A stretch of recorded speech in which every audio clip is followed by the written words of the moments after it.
Welcome to 10 star news. ఇక details చూసుకున్నట్లయితే తిరుపతి జిల్లా వెంకటగిరి సర్కిల్ ఇన్స్పెక్టర్ సంగమేశ్వరరావు సోమవారం సాయంత్రం తమ సర్కిల్ ఆఫీస్ నందు మీడియా సమావేశం నిర్వహించారు. ఈ సమావేశంలో ఆయన జూలై 1 నుంచి కొత్తగా వచ్చినటువంటి చట్టాలు, వాటి ఇంప్లిమెంటేషన్ గురించి మీడియా ద్వారా ప్రజలకు తెలియజేశారు. బ్రిటిష్ కాలం నాటి బూజుపట్టిన చట్టాల స్థానంలో బాధితులకు సత్వర న్యాయం చేసేందుకు నూతన చట్టాలను తీసుకురావడం జరిగిందన్నారు. భారతీయ న్యాయ సంహిత, భారతీయ నాగరిక సురక్షా సంహిత, భారతీయ సాక్ష్య అధినియం చట్టాలు ఆదివారం అర్ధరాత్రి జూలై 1, 2024 నుంచి అమల్లోకి వచ్చాయని అన్నారు. ఇంతకు ముందున్న Indian penal code, code of criminal procedure, Indian evidence యాక్టుల స్థానంలో వీటిని తీసుకొచ్చారని తెలియజేశారు. ఈ కొత్త చట్టాలతో భారత న్యాయ వ్యవస్థ, నేర విచారణ విధానాలలో కొత్త మార్పులు తీసుకురావడం జరిగిందన్నారు. అందులో జీరో ఎఫ్ఐఆర్, పోలీస్ స్టేషన్కు వెళ్లకుండా ఆన్లైన్లో ఫిర్యాదు చేయగలిగే అవకాశం, ఎలక్ట్రానిక్ మోడల్లో సమన్ల జారీ వంటి మార్పులను ఈ కొత్త చట్టాలలో ఉన్నాయన్నారు. డిజిటల్ పోలీస్ సిటిజన్ సర్వీసెస్ కింద crime and criminal tracking network and systems ద్వారా పోలీస్ స్టేషన్కు వెళ్లకుండానే ఎఫ్ఐఆర్ నమోదు చేసుకునే అవకాశం కల్పించారన్నారు.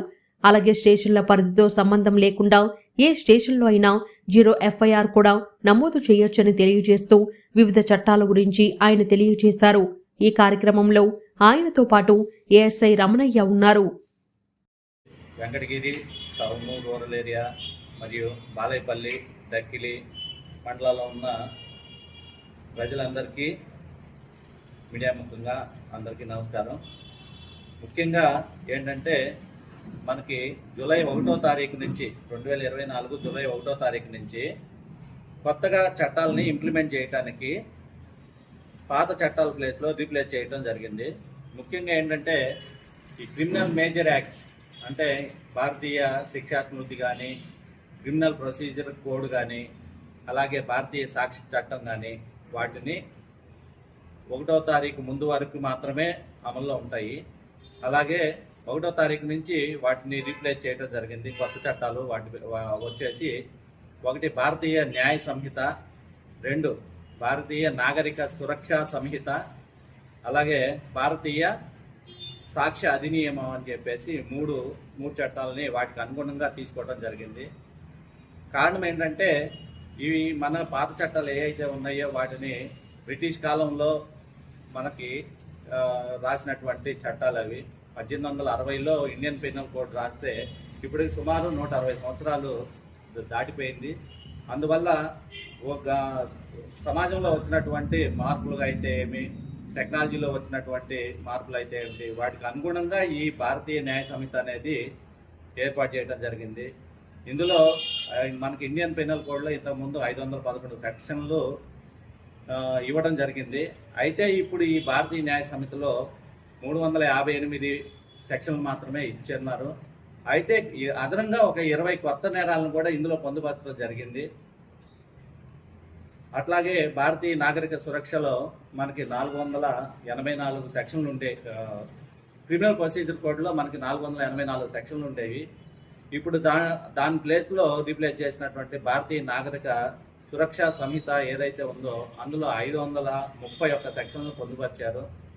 అలాగే మహిళలకి సంబంధించినటువంటి నేరాలని కొత్తగా ఇందులో ఒక 37 అదనంగా చేర్చడం జరిగింది.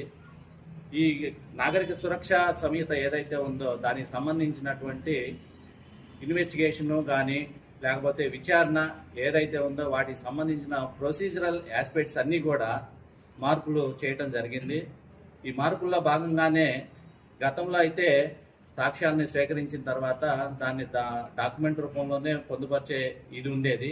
కానీ ఇప్పుడు ఏంటంటే ఎలక్ట్రానిక్ రూపంలో కూడా ఆడియో, వీడియో ద్వారా కూడా సాక్ష్యాలను సేకరించి వాటిని నమోదుపరిచి వాటిని కోర్టుకి సబ్మిట్ చేయడం ద్వారా ఎలాంటి టేబుల్ ఇన్వెస్టిగేషన్ అనేది లేకుండా యాక్యురేట్ ఇన్వెస్టిగేషన్ ద్వారా అది కూడా తొందరగా శిక్ష అమలు చేయడానికి అనుగుణంగా కోర్టులో సబ్మిట్ చేయడం జరిగింది. దానివల్ల కాలయాపన లేకుండా తొందరగా కేసులు కూడా విచారణ జరిగి సాక్ష్యంతో అనుగుణంగా శిక్షలు విధించడం జరుగుతుంది అనేది ముఖ్యంగా దీని ఉద్దేశం. వాటిలో భాగంగానే ఈ జూలై 1 నుంచి ఈ చట్టాల్లోగా అమల్లోకి వచ్చినాయి.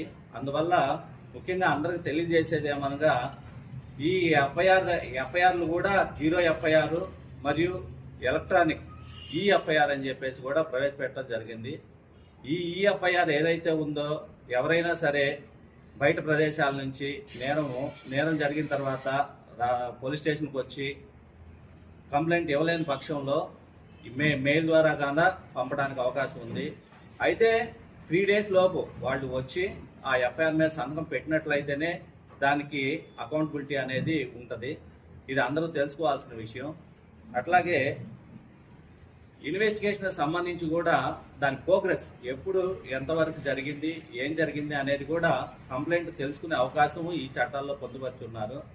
ఆ విధంగా చాలా విషయాలు ఇందులో పొందుపరిచి ఉన్నందువలన అవి కూడా కొత్తగా అమలు రావడం, అందరికీ కూడా ఒక అవేర్నెస్ కల్పించాలనే ఉద్దేశంతో కూడా వీటిని పోలీస్ స్టేషన్కి వచ్చినప్పుడు కానీ అదేవిధంగా మిగతా ప్లేసుల్లో కూడా ఈ అవేర్నెస్ ప్రోగ్రామ్ని ఏర్పాటు చేయడం జరుగుతూ ఉంది.